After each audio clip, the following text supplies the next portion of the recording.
बहुआदरणीय छत्रपती शिवाजी महाराजांना वंदन करून आपण आजच्या व्हिडिओची सुरुवात करूया. मंडळींनो नमस्कार, मी प्रद्युम्न सेवेकरी. आपण बघता आहात BPS इन्व्हेस्टमेंटचे गुंतवणूक वार्ता चॅनल. आज शिवरायांची जयंती. इन्व्हेस्टमेंट गुंतवणूक या अँगलवरनं मला भावलेले शिवराय मी तुमच्यासमोर मांडण्याचा प्रयत्न करतो आहे. तुमची काही मतं असतील आवर्जून सांगा, फोन करा, पोस्ट करा. छत्रपती हे एक बहुढंगी व्यक्तिमत्व होतं. मी म्हणेन he was the finest HR manager, he was the finest compliance manager, he was the finest technical manager, he was the finest sales manager आणि he was the finest investment manager. कसं ते बघूया. स्वराज्याची ओळख त्यांनी आपल्याला करून दिली. स्वराज्य म्हणजे काय हो, तर पगारावरती अवलंबून न राहता आपण आपली गुंतवणूक, आपण आपली मालमत्ता तयार करावी. पगारावरती अवलंबून राहिलो तर आज न उद्या कधीतरी प्रॉब्लेम येणार आहे. तो प्रॉब्लेम, तो धोका ओळखून आपण जर का गुंतवणूक चांगली ठेवली तर येणाऱ्या काळामध्ये, मग तो काळ चांगला असो अथवा वाईट असो, आपल्याला केव्हाही चांगल्या पद्धतीने जगता येतं. दुसरा मुद्दा आहे तो म्हणजे किल्ल्यांचा. किल्ले इज इक्वल टू डायव्हर्सिफिकेशन. आता डायव्हर्सिफिकेशन म्हणजे काय, तर छोटे किल्ले, गढी, मोठे किल्ले, जलदुर्ग, एकाच किल्ल्यावरती अवलंबून न राहता त्यांनी वेगळे किल्ले उभारले. तर सेम किल्ले इज इक्वल टू डायव्हर्सिफिकेशन. फक्त इक्विटीमध्ये गुंतवणूक करायच्या ऐवजी मग ती इक्विटी म्युच्युअल फंड आहे, इक्विटी शेअर्स आहे, त्याच्यानंतर डेटमधली गुंतवणूक आहे, त्याच्यानंतर FD मधली गुंतवणूक आहे, त्याच्यानंतर डिबेंचर्स आहेत आणि त्याच्यानंतर मग REIT किंवा तत्सम त्या पद्धतीने गुंतवणूक केलेली आहे. So it is diversification. तिसरा मुद्दा आहे तो म्हणजे गनिमी कावा. गनिमी कावा आणि इन्व्हेस्टमेंट म्हणजे काय, तर मोठं सैन्य जेव्हा येतं तेव्हा डायरेक्ट त्याच्यावरती अटॅक करायच्या ऐवजी, डायरेक्ट हल्ला करायच्या ऐवजी आपण गनिमी काव्यांनी लपून छपून त्यांच्यावरती वार केला तर त्यांना कळायच्या आधीच आपण विजयी होऊन निघून जातो.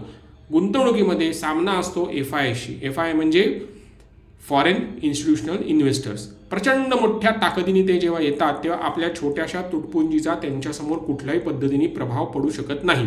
मग लढायचं कशाला, शांतपणे गुंतवणूक करूया. चौथा मुद्दा आहे तो म्हणजे रिस्क मॅनेजमेंट. आग्र्याहून सुटका is equal to risk management. बघा तुम्हाला पटतंय का? म्हणजे काय, तर आग्र्याहून सुटताना त्यांनी वेगळ्या पद्धतीने मॅनेज करून घेतलेलं होतं. ओके, मग जसं आग्र्याहून सुटका आहे तशाच पद्धतीने आपण आपला पोर्टफोलिओ तयार करता येऊ शकतो का हो. म्हणजे आपल्याकडे इमर्जन्सी 6 महिन्याचा, 1 वर्षाचा प्लॅन तयार केलेला आहे, ज्यामध्ये आपल्याकडे इन्शुरन्स आहे, ज्याच्यामध्ये ॲसेट अलोकेशन आपलं व्यवस्थित झालेलं आहे. आपण नुसतंच रिटर्नच्या मागं न लागता चांगल्या पद्धतीने गुंतवणूक करून ठेवलेली आहे. पाचवा मुद्दा आहे तो म्हणजे नौदलाची उभारणी. महाराज ही अशी एकमेव व्यक्ती होती ज्यांनी नौदलाची उभारणी करून भविष्याचा आलेख तयार केलेला होता. येणाऱ्या शत्रूचा सामना करण्यासाठी त्यांनी हा विचार प्रथमतः मांडला होता. मग त्याच पद्धतीने आपण सुद्धा पोर्टफोलिओ तयार करू शकतो ना. आपण आत्ता ज्या ठिकाणी उभे आहोत तर इथे आपल्याला धोका कुठला आहे किंवा बदल कुठला होणार आहे, तर AIचा. मग AIच्या माध्यमातून जो काही भविष्यामध्ये जॉब बदल होणार आहे, जॉब जाणार आहे, तर ते ओळखून आपल्या पोर्टफोलिओमध्ये आपण त्या गोष्टी समाविष्ट करता येऊ शकतो का बघायचं. शिस्तबद्ध प्रशासन इज इक्वल टू पोर्टफोलिओ रिव्हिंग. महाराजांची सगळ्या प्रशासनावरती अत्यंत बारीक पद्धतीने नजर होती. मग आपण आपल्या पोर्टफोलिओवरती तसंच करू शकतो का हो. म्हणजे 6 महिन्यातनं, वर्षातनं एकदा आढावा घ्यायचा. 1 वर्षानंतर जर तो पोर्टफोलिओ चालला नसेल तर त्याचं रिबॅलन्सिंग करायचं.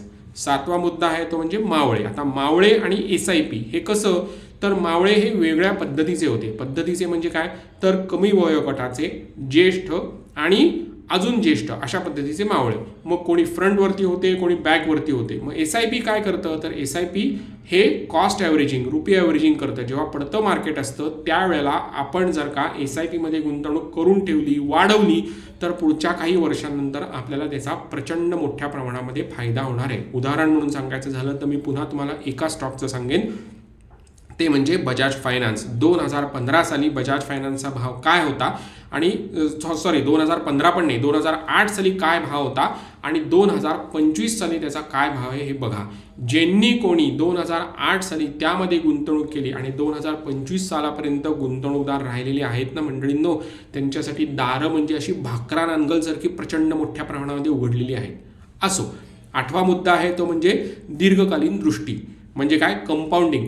तात्पुरत्या रिटर्न्स, तात्पुरत्या पोर्टफोलिओ बेनिफिटवरती अवलंबून न राहता, इंटू ब्रॅकेट काय, आपण F&O वाले, स्टॉकवाले हे जे करणारे लोक असतात ते तर त्याच्याऐवजी आपण चांगल्या पद्धतीने पोर्टफोलिओ बांधला तर आपल्याला कंपाऊंडिंगचा चांगला फायदा मिळू शकतो. म्हणजे काय, तर फ्लेक्सी कॅपमध्ये गुंतवणूक केली, मल्टी ॲसेटमध्ये गुंतवणूक केली, मल्टी कॅपमध्ये गुंतवणूक केली आणि 10, 15, 20 वर्ष आपल्या रिटायरमेंटपर्यंत आपण थांबलो तर आपला पोर्टफोलिओ नक्कीच चांगला होऊ शकतो. त्याच्यानंतर आहे 9वा मुद्दा, तो म्हणजे योग्य माणसांची निवड. योग्य माणसांची निवड इज इक्वल टू योग्य गुंतवणूक. महाराजांकडे तुम्ही बघा ना, म्हणजे तुम्हाला बोटंसुद्धा कमी पडतील एवढी प्रचंड चांगली माणसं केवळ आणि केवळ छत्रपती शिवाजी महाराजांसाठीच त्यांनी काम केलं. मग असाच जर का आपण आपला फंड, आपला स्टॉक, आपण आपली गुंतवणूक या पद्धतीने केली तर आपल्याला घडणाऱ्या कुठल्याही इव्हेंटची काहीही काळजी करायची आवश्यकता लागत नाही. मग तो कोविड असो, 2008चा लेहमन असो, किंवा आत्ता सगळीकडे बाजारामध्ये जे बोललं चाललेलं आहे ते म्हणजे AI मुळे पुन्हा आता आपण 2008वरती येणार आहोत. काही प्रॉब्लेम नाही. गुंतवणूक जर का तुम्ही मागच्या 40 वर्षाचा, 30 वर्षाचा NSEचा ग्राफ बघितला, 200 वर्षाचा BSEचा ग्राफ बघितला, किंवा सिन्स इन्सेप्शनपासून डाऊचा ग्राफ बघितला, तर those who have stayed invested have made returns. ज्यांनी आज आले आणि उद्या गुंतवणूक करून निघून गेले त्यांच्याकडे काहीही पैसे शिल्लक राहिले नाही. शेवटचा मुद्दा आहे तो म्हणजे प्रजेचे संरक्षण. मग प्रजेचे संरक्षण is equal to portfolio composition. पोर्टफोलिओमध्ये 2 महत्त्वाच्या गोष्टी असतात. पहिलं असतं ते म्हणजे कॅपिटल प्रोटेक्शन, दुसरं असतं ते प्रॉफिट मॅक्सिमायझेशन. प्रॉफिट केव्हा होईल, तर ज्या वेळेला कॅपिटल राहील म्हणजे शिल्लक राहील त्याच वेळेला. ओके, मग कॅपिटल प्रोटेक्शन हे महत्त्वाचं उद्दिष्ट किंवा हे महत्त्वाचं धोरण लक्षात ठेवून त्या अंगाने जर का आपण आपला सगळा पोर्टफोलिओ बांधला तर आपल्याला प्रॉफिट हे ऑटोमॅटिक मिळणार आहे. वाईट किंवा कमी किमतीच्या शेअर्समध्ये किंवा फंडामध्ये किंवा कुठल्याही वेगळ्या ॲसेटमध्ये गुंतवणूक केली तर आपला पोर्टफोलिओ सोमवारी कसा असेल हे कोणालाच माहिती नाही. आलं लक्षात? मग माझ्या हिशोबाने निष्कर्ष मी असा म्हणतो की शिवाजी महाराजांनी स्वराज्य उभारले. म्हणजे काय, तर गुंतवणूकदार संपत्ती उभारतो. दोघांचाही पाया एकच, शिस्त म्हणजे डिसिप्लिन, रणनीती म्हणजे मॅनेजमेंट, संयम म्हणजे पेशन्स आणि दीर्घकालीन विचार म्हणजे काय, लॉंग टर्म प्लॅनिंग. बघा, मला हे असं वाटतं. आता याच्याचबरोबर अजून एक तुम्हाला माहिती सांगतो, ती अशी की हर्बर्ट डी जेगर आणि हा एक डच चित्रकार होता आणि त्याच्यानंतर अजून एक होता, त्याचं नाव होतं मीर मोहम्मद. मंडळींनो, या माणसांना काय वाटलं असेल नाही, साक्षात छत्रपती त्यांच्यासमोर उभे हो आणि त्यांनी यांचं चित्र काढलेलं आहे. मी जाताना तुम्हाला एकच सांगतो, आयुष्यात एकदा तरी रायगडला जाओ. तिथे उभे राहिलात ना की तुम्हाला असं अंगावर रोमांच उभं राहिलो आणि तुम्हाला असं वाटेल साक्षात समोर छत्रपती आहेत आणि आपण त्यांना बघतो आहे आणि इथे सदर चालू आहे. याच्यासारखं दुसरं भाग्याचा क्षणच नाही मंडळींनो. तर असो, धन्यवाद.